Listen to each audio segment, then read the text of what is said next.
You all set? Yeah.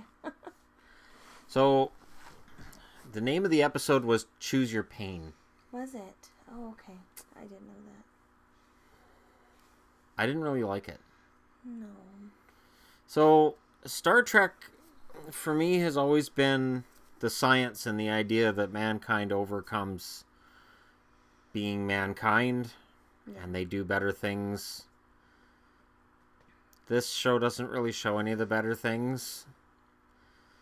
A lot of war and neck breaking. No. And stomping. It was way too violent for me. Like, I remember, and I can think back to Next Generation, and there were times where Worf and the Klingons, there would be fights, but they were different. That was, like, I didn't watch 2 scenes because it was too violent. And I don't remember that with Next Generation.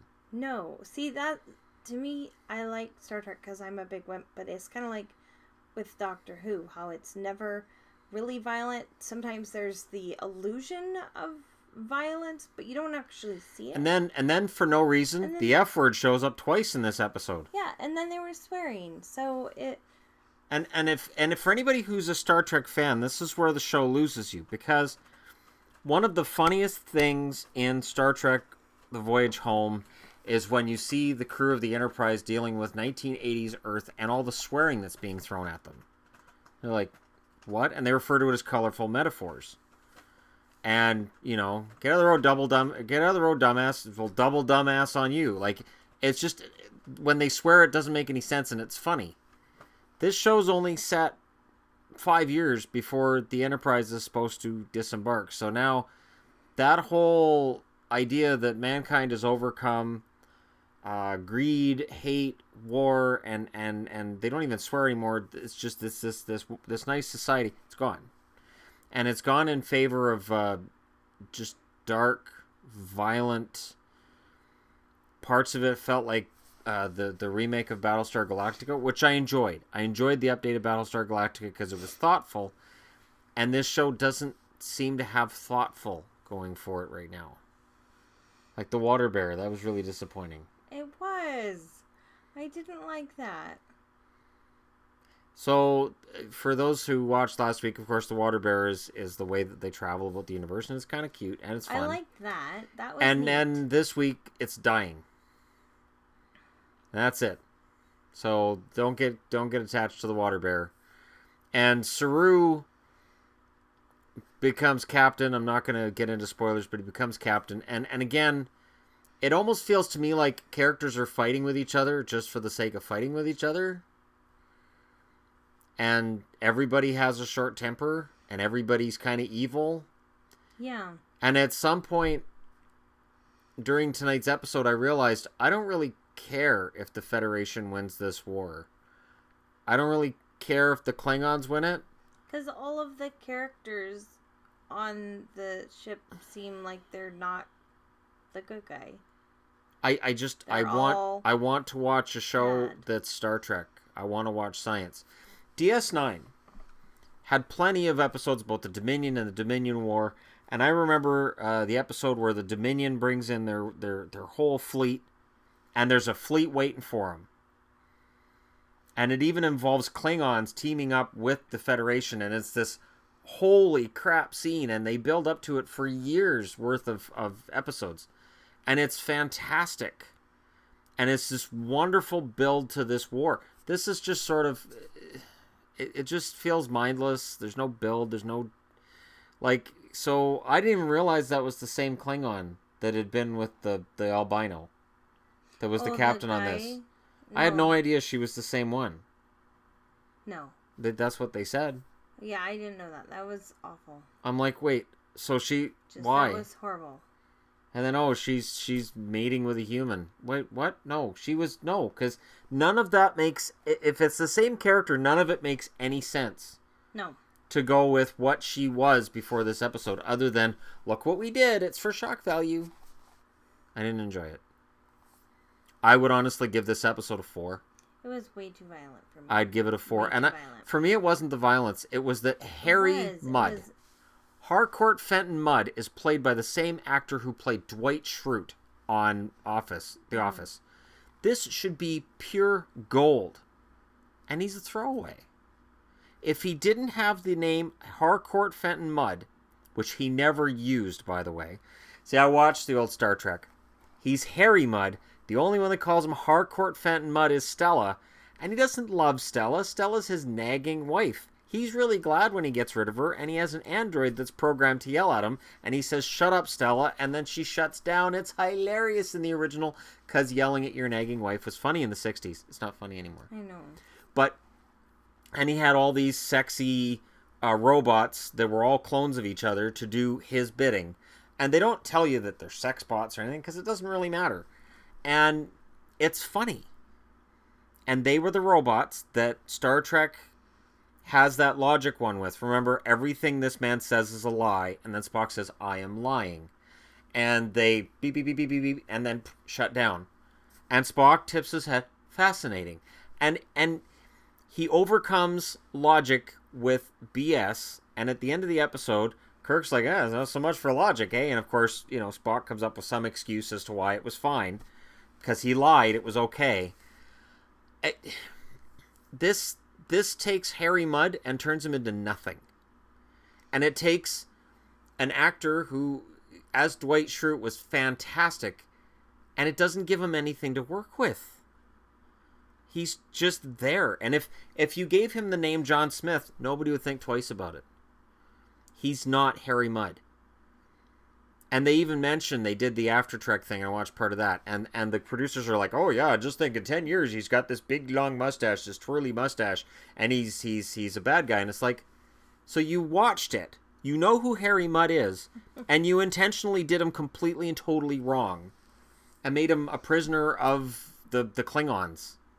Well, how? Why? When? No. Harry Mudd isn't evil. He's kind of like a used car salesman. More of a nasty, kind of slimy guy. If you shake hands with him, you kind of got to do one of these. But he's not evil. And this episode just turns him into mustache twirling villain. I hate that. Yeah. Because when they first showed him, like, "Oh, it's Harry Mudd. Oh, it's Dwight Schrute. Oh my God, this is going to be great." And then nothing happened. 20 minutes later, he's out of the show. I was like, "Oh, maybe they'll put him on." Nah, that'd be thoughtful if they actually put him on Discovery and had him do something. Nah, they won't do that. And then they didn't. So, I'm not anxious about next week. I know, and I liked last week. I really did. I really thought last week showed that the show was getting better, and then this week proved that it's bad. And I don't know that it's savable, because I now I don't even like Saru. I know. That his character seemed to change this week. Like, Didn't the first episode, he's this thoughtful, caring, sort of C-3PO meets Odo. Yes. And now he's just a prick. Now he's just a prick. Yeah. He's just a prick. This could kill the water bearer, the tardigrade. Oh well, so what? No, that's not logical thinking. No. Because if you leap, so you got to do a series of leaps, right? So if you warp into some situation and you can't warp back out, how good is a rescue mission if you warp in and you can't warp back out? You're dead. So no, he wasn't thinking as a good captain, and at the end, they're like, "Oh yeah, you were a good captain." No, he wasn't. No. He was reactionary. Picard would have schooled him into the ground. And I miss that. I miss that Picard. And even James T. Kirk. James T. Kirk has this whole reputation for being this blowhard, and he just screws over everybody, and he screws green aliens, and he'll take the Prime Directive and burn it.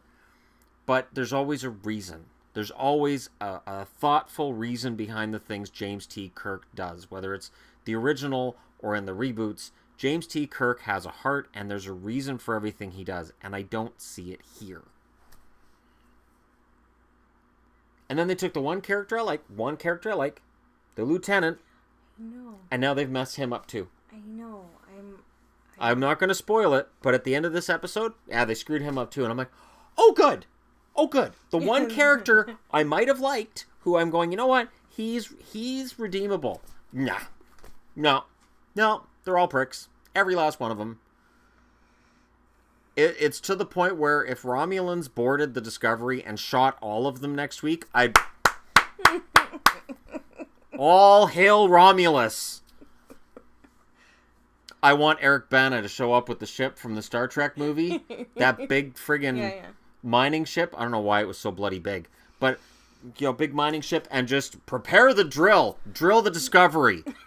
Stick that sucker right in the middle of the Discovery. And don't you stop drilling, buddy. And then you go get the Klingon Empire. I want the Romulans to take over.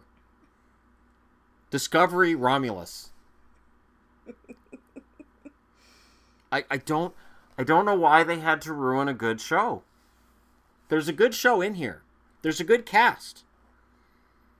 But I really wonder if it's because, like I said when we were watching, did they do this because it's not on an actual channel in the States?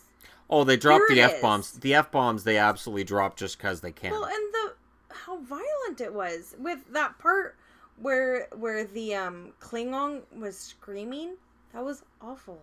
Yeah. That was a horrible sound. Yeah. Here's your hero. By the way, he just melted somebody's face. Yeah. Oh, and that's your good guy. That's your hero.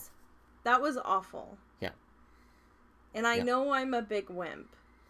But no, because it's not supposed to be. It's not Star Trek. It's even by Battlestar Galactica standards, tonight was violent. Yes. And Battlestar Galactica had violence. I enjoy Battlestar Galactica though. I liked Battlestar Galactica as well. I even liked it when they had the whole all along the Watchtower and the Cylons could hear all along the Watchtower, which drove other members of the Battlestar Galactica fandom away.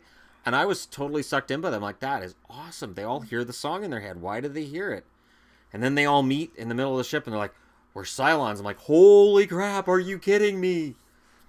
And then from there, just everything went to gray areas of who were the good guys and who were the bad guys. But it happened organically and it was fun. And there was still some really good characters with Galactica. And this just doesn't have that. And there's good actors. I don't think they've done enough of the character building. Like Shaniqua Martin that plays, she plays Burnham. She was, I want to say, Sasha last year on The Walking Dead. And she's a really good actress. Like, you don't watch The Walking Dead, but she's a really good actress. And I really like her. And it makes it more upsetting when I watch this because I know she's better than this. And Jason Isaacs, who's playing the Captain Lorca, you know he's better than this. Oh, yeah. Because you've seen him in Harry Potter. Yeah. And it's just, everybody is just this two-dimensional character. And like it's like Burnham. Burnham one scene will be all logical Vulcan, because she had the Vulcan upbringing. And the next scene, she's crazy emotional. Yes. And there's no explanation. There's no inner monologue. It's not like with Spock when his emotions would come out. There was a reason. There was... No. Hers, it depends on the storyline. Okay, for this scene, it's like when we watched Drive Angry and I pointed out that Amber Heard sometimes has an accent and sometimes she doesn't. Burnham, sometimes she has emotion, sometimes she doesn't. And there's no explanation for it. Stuff just happens.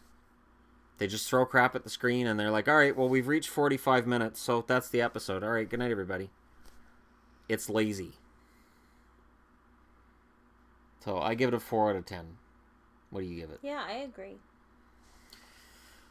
Oh, and last week was so good. I know. I really liked last week. I did. I really want to like this show because I've wanted good Star Trek. I've wanted good Star Trek, and I love Star Trek Beyond.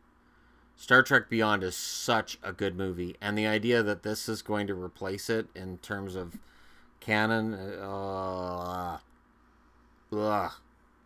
I mean, Star Trek Beyond had its dark, violent moments too, but Star Trek Beyond had the fun, it had the sense of humor, it had great characters, great acting, a good plot, it had, the plot was written by somebody who actually got Star Trek.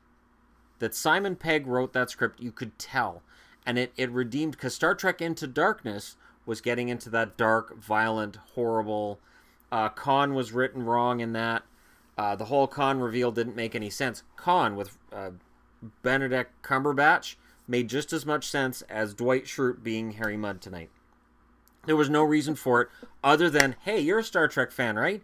Look, it's a name you recognize. Watch this, there's a name. It's a name you recognize. Stupid.